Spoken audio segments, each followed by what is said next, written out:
2 giờ 20 phút tại quán ăn kem ký tập 10 tại quán ăn kem ký kem ký. Ô cơm gà cơm gà cơm gà cơm gà tại quán ăn kem ký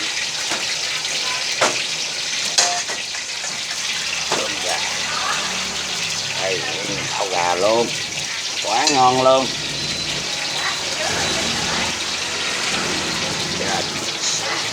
Gà đùi gà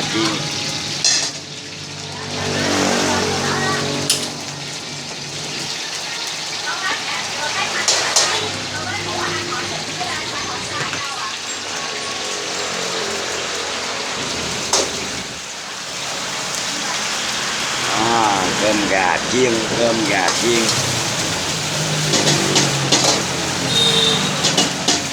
cơm đùi gà chiên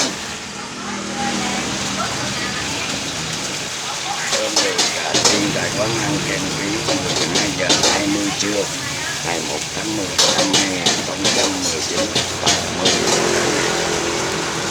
món ăn hàng ngày trong quán ăn kem ký số 294 Phạm Hùng phường 9 thành phố Vĩnh Long nha cả nhà.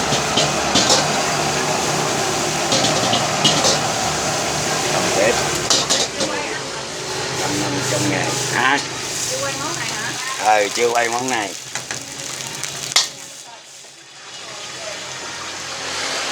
Cơm chiên đùi gà tại quán ăn kem ký.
Quán ăn kem ký á,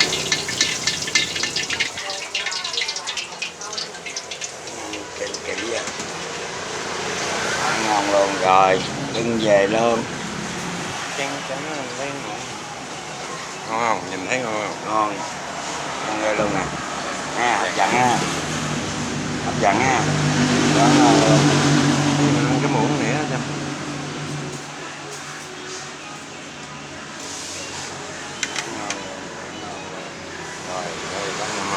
Rồi, cảm ơn. Cảm ơn. Cảm ơn. Cảm ơn.